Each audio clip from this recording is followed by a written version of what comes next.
Never interrupt your enemy when he is making a mistake. Words of the great Napoleon Bonaparte, one of the most renowned and infamous commanders and emperors in human history, shall be the start of this video. And they fit the Tao mindset quite well. Anyone who knows even a little bit of the Tao Empire lore know one thing above all else.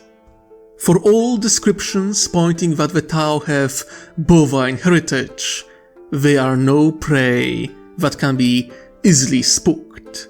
No, the Tao are opportunistic predators. They either wait for the perfect moment to strike, or orchestrate a situation where such opportunity arises. In previous videos, I explained why the Tao wouldn't ally with either the Confederacy of Independent Systems nor the Galactic Republic. As such, there is only one option left: neutrality. A temporary one at least. One that would give them time to take most favorable possible position during the Clone Wars. Which means the Tao would most likely seek close ties with the third faction in that age of the galaxy. I'm speaking, of course, about the Council of Neutral Systems. The faction led by Duchess Satine Kryze of Mandalore, a radical pacifist. So, how would an undeniably militaristic faction like the Tao Empire influence the Council of Neutral Systems? How would they utilize their neutrality during the galaxy-spanning war? I will do my best to answer that in this video. But before I do, please like, comment, subscribe, ring the bell, the whole shtick. You know what to do. If you can, support me through Patreon to get access to private Discord server, a lot of additional content, and voting power. If you prefer to send me a singular donation, do so through Ko-fi. I would appreciate it very much. Now, let's get to it.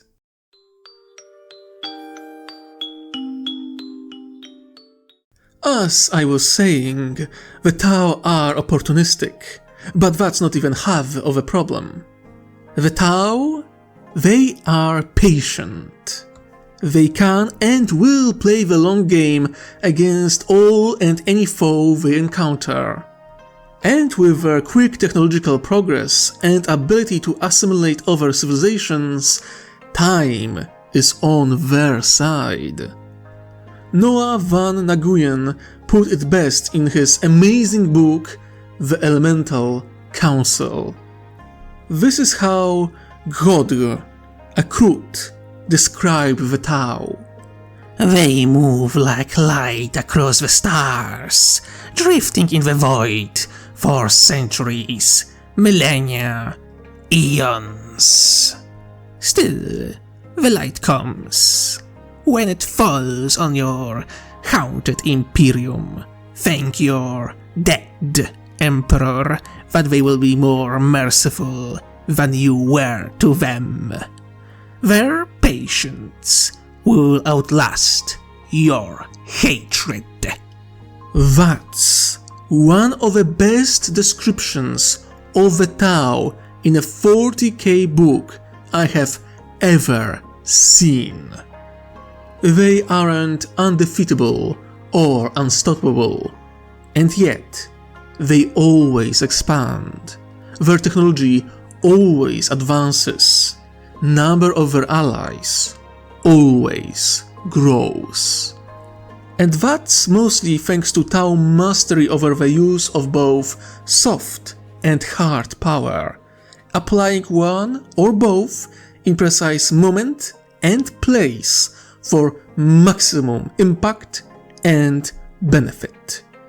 With that in mind, let's look at the very same scenario I presented in previous videos.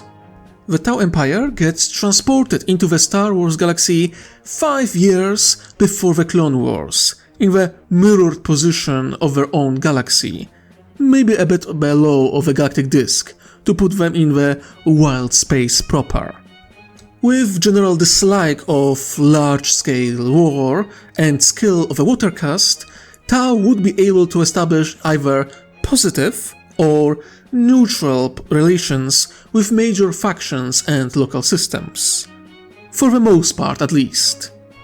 I predict a conflict with the Hutts, but it will be focused around local Hutt holdings, not their core territories. Border skirmishes, really. Hutts would most likely lose some of their territories, but nothing close to crippling of their power base. So, whatever conflict would ignite between the two, it wouldn't be long nor too impactful on the Hutts, or galaxy at large. It's when the CIS starts to properly form that things get interesting. The galaxy is in turmoil, war is coming, but Tau do not intend to join either side. They want to stay neutral. Why? Well, as it usually goes with the Tau, reasons are mostly pragmatic in nature. First of all, they can't afford to be aggressive. Even if everything went perfectly and the Tau managed to get a hold of a lot of Star Wars technologies, like the hyperdrive and Navi computer, 5 years simply isn't long enough to retrofit significant portion of their fleet. Majority, if not the vast majority, of Tau vessels would still be reliant on far worse and far slower FTL drive. So, large-scale offensives are out of the question. Same goes for designing and producing completely new fleet with Star Wars tech built in. Tau Navy would need to hold a defensive stance to ensure security of their territories during the Clone Wars. The limited number of ships retrofitted with hyperdrive would most likely operate as quick response force, maybe an expeditionary force, and nothing more. Now, don't get me wrong, Tau vessels would be extremely dangerous by Star Wars standards. Their smallest escort boat is about the size of a Venator. Their light cruisers are the size of Lucrehawks.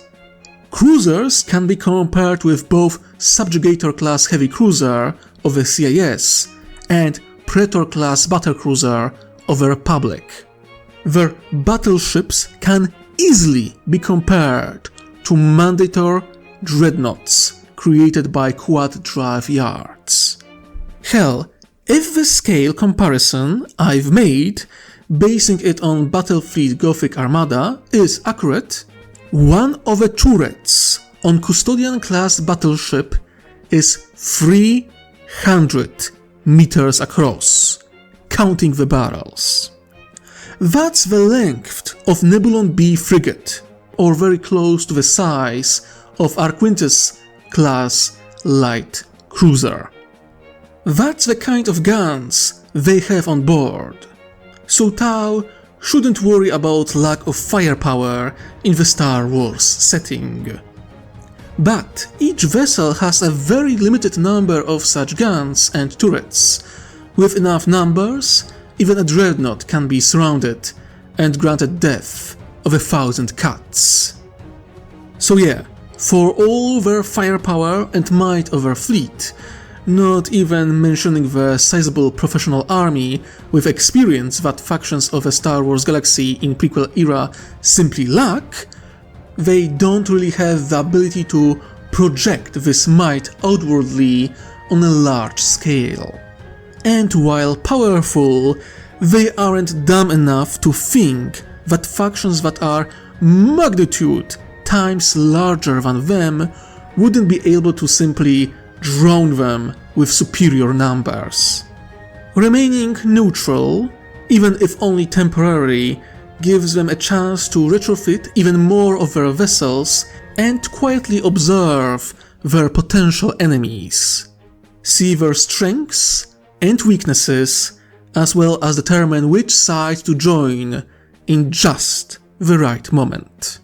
So technology and simple time restriction to adapt it would be the reason number one. The other one is a bit more sinister. Divided galaxy is in the interest of the Tau Empire. When they arrive, the galaxy is under control of the Republic.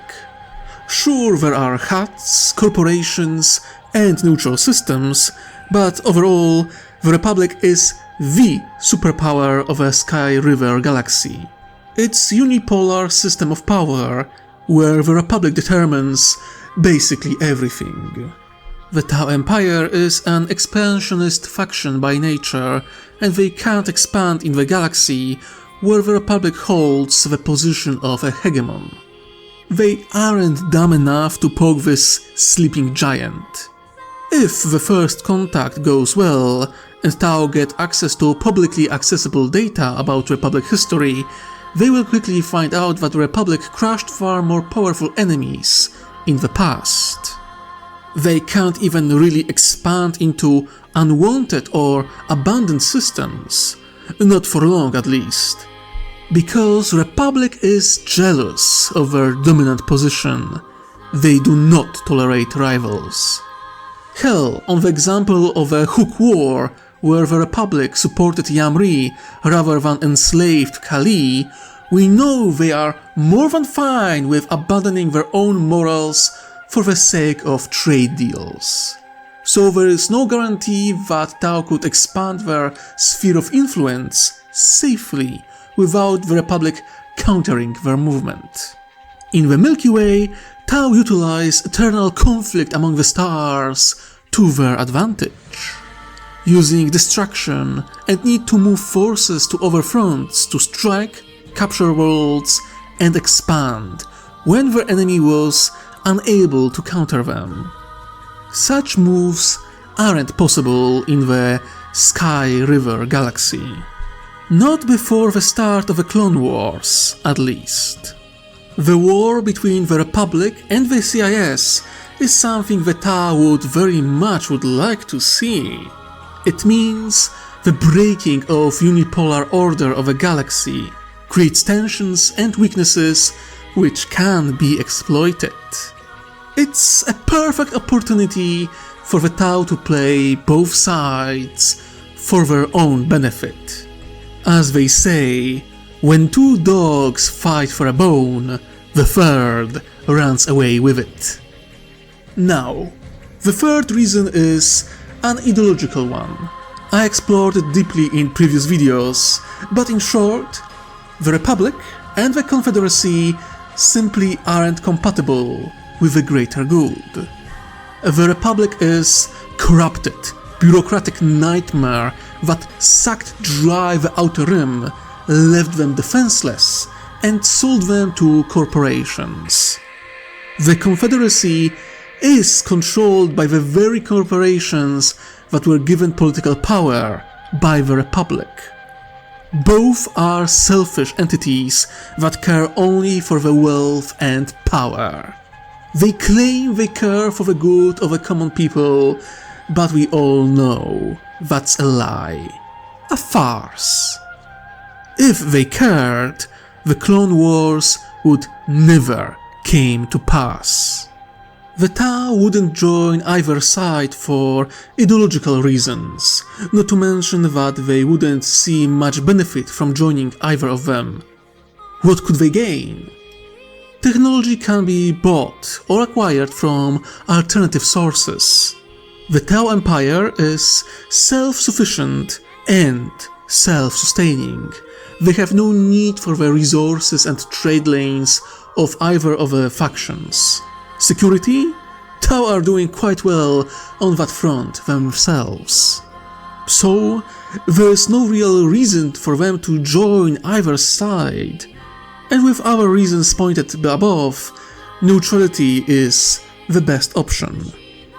The fourth reason is refugees. That's actually what was pointed to me by one of the viewers. Clone Wars will bring death and destruction to the galaxy. No way around it. There will be refugees escaping the horrors of the war. And where they can find safe haven. The Tau Empire, of course. We are talking not only free manpower, but also possible expertise in different fields of technology and science. Some engineers might find their way to the Tau Empire and be employed, willing or not, in the modernization of the Tau equipment, civilian and military. It's cold, it's pragmatic, it's beneficial to the Tau Empire, not to mention the boost to their political image for taking in desperate refugees. The Watercast will have fun making propaganda videos about that, I'm sure. Now, the fifth reason is, the moment Clone Wars start, the Tau would realize that something doesn't add up. I mean, a secret slave clone army, commissioned by the Jedi Order exactly 10 years before they would be needed, when it would take 10 years to grow the clones? Jango Fett being undeniably hired by the Count Dooku, leader of the CIS, just before the war started? Yeah, well, it's hard canon that politicians in Star Wars are goddamn idiots who don't see what they don't want to see, and the High Jedi Council is so distracted they don't even think too much about problematic origins of a clone army. The Tau are neither. The Tau might have been characterized as naive when they were introduced to the wider galaxy, but they were never this naive. It wouldn't take them long to realize that pieces don't add up to one another. Not just the matter with the clone army, but also the droid army. In the books, many characters reflect on the fact that, statistically, CIS should be able to deploy far more droids than are actually deployed on numerous battlefields across the stars. The Tau would send agents, infiltrators, spies, doing their best to discover why all their predictions are being proven wrong again and again. And they wouldn't find satisfying answers. There is no real reason for the CIS to fail on the field of battle so many times. Why they keep using inferior droid designs? Why they don't change their tactics? It might sound arrogant, but I think Tau would figure out more of a grand Sith plan than the Jedi, Republic, CIS, Hutts, or any other faction, for the simple reason that unlike any other, they would be looking for answers and explanations. Far more than anyone else, in fact. They won't accept half-assed explanations and half-truths. They will want to get to the bottom of it all, and, if given a chance, they will. The Tau know how wars look, how they are waged, how they are won, and how they are lost. They know what a true war is, what it means, how it looks. And Clone Wars? It's not a true war. Not even close. It's a masterfully created illusion, that's for sure. One that easily fooled those unfamiliar with the real thing. But the Tau? Oh, they know the real thing. And they won't be that easily fooled. It was all part of a game. It's just there was only one true player, Sidious. Everyone else, pawns on the board. At least until the Tau show up and decide to look straight in the eyes of Chief Palpatine as they make their first move, proving to him that now there are two players at the table, and they see through his tricks. One way or another, the Tau would realize that the entire war was just a farce, and when they do, they would make their move at the perfect moment, ensuring that the illusion is shattered and their opponent loses all the advantages he had on hand. Assuming they would get the chance, Palpatine is not new to those kinds of games, and one can only wonder what delightful counters and illusions he would conjure to ensure his victory. So yeah, that's the biggest reason for the Tau to choose neutrality during the Clone Wars, temporary or otherwise. The conflict is simply too sketchy. Things don't add up or don't make sense. The Tau wouldn't make any sudden movements the moment they realize that something is wrong. Now, at the start of this video, I mentioned that the Tau would attempt to join the Council of Neutral Systems, or at least ally closely with it. Let me explain my reasoning. For better or for worse, the Council has a somewhat strong position in the galaxy. Mandalore was used as a neutral meeting ground for the Republic and the CIS during the peace talks. What they lack in firepower, they make up with influence and connections. Something Watercast especially would deem extremely useful. Not that it would be an easy thing to just walk up to the Council and ask them nicely to be friends. As I said at the start of the video, leader of the Council, Satine Kryze, is a radical pacifist. Honestly, relations between those two factions would be very interesting. The Tau, while they speak of peace and harmony, are of a firm belief that the state must be either achieved, enforced, or protected with some degree of force. That's the role of the Fire Warriors, to be conquerors and defenders both. New Mandalorians, and many who follow their example, however, are pacifists, who see that military strength should be only used in self-defense, if even that.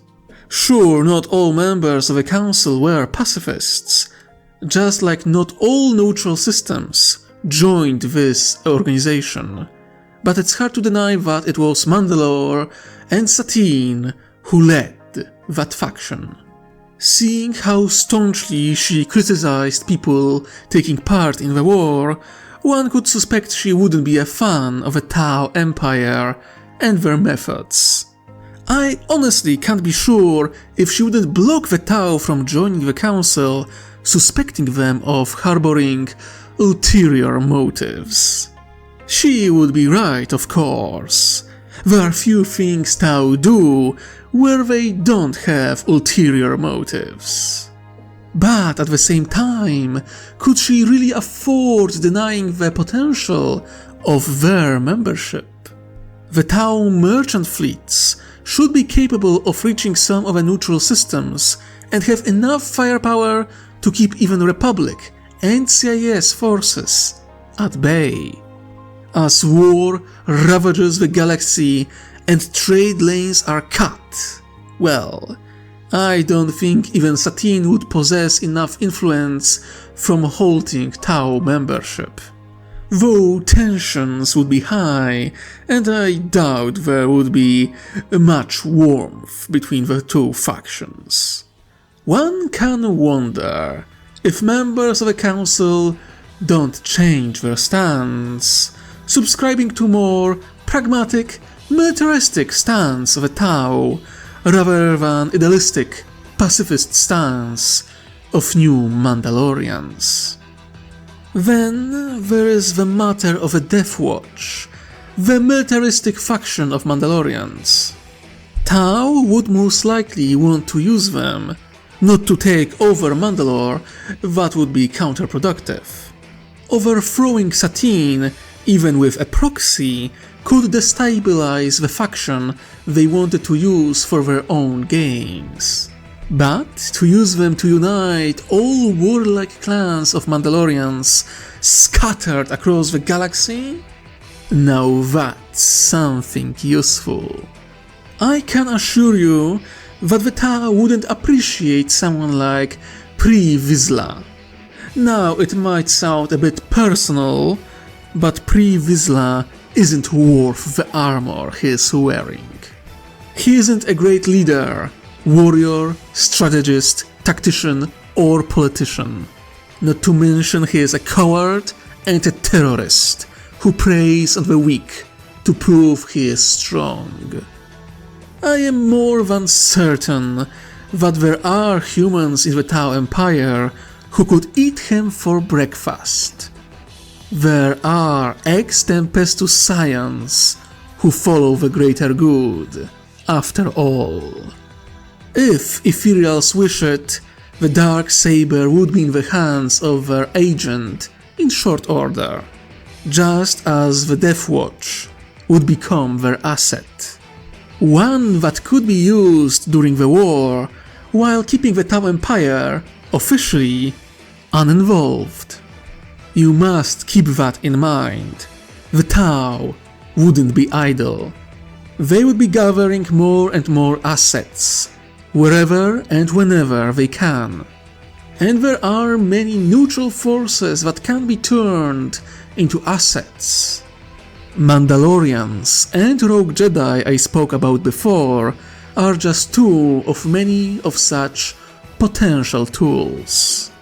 If Tau play their cards right, even Mother Talzin might see the wisdom of the Aun and pledge support of Night Sisters to the greater good. She is no ally to the Jedi, nor Count Dooku or Sidious. Would a deal with the Tau be unthinkable if the safety of her people is at stake? If or when the Tau discover enough of a great Sith plan to make a move, they will strike from more than just one direction. They will have their agents strike from within and without.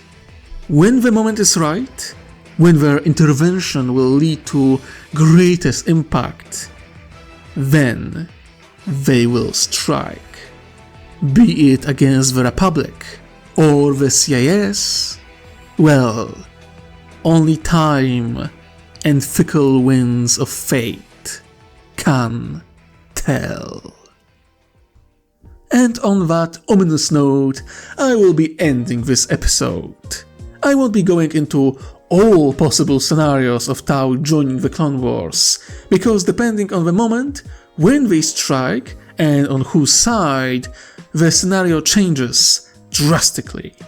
Not to mention that the strike can be directed at Palpatine directly, if they discover enough of his devilish plan. And how the great reveal that good old Sheev is Sidious would go is too complicated and convoluted to discuss in this video. But what do you think? What would be the perfect moment for a Tau to join the war? And which forces they could turn into allies? Do tell me in the comments. On a similar note, the 2K special was received very well. And through Ko-fi, I was sent donations to not only create the next episode, but also enough funding to commission a dedicated art piece for the series. I extend special thanks to Rick, AC Feldham, Walrus, Dreamfire183, and Ultrasound7 for donating through Ko-fi. I direct similar thanks towards my new supporters on Patreon. It is through your support that the next episode will be created. And now I can reveal that initially the 2K special was planned to be a 2-part short story. First part being the Republic delegation visiting the Tau space, and the second, the Tau visiting the Republic. But when I reached almost 30 pages in script, I decided to cut it there. Now, I will write the other part of the story. If you want to get voting power, early access to videos, scripts and additional content, join my Patreon. I also opened a private Discord server for all supporters. Our community there is growing, which brings me immense joy. And I would be happy if you joined us as well. I would also ask you to like this video, subscribe and ring that bell. I would appreciate it very much. I think that's it for today. Thank you for joining me, and I hope you enjoyed. Now, my dear viewers and listeners, remember, wherever you are, whatever you do, try to enjoy yourself while you can. I wish you most heretical day. Ta-ta!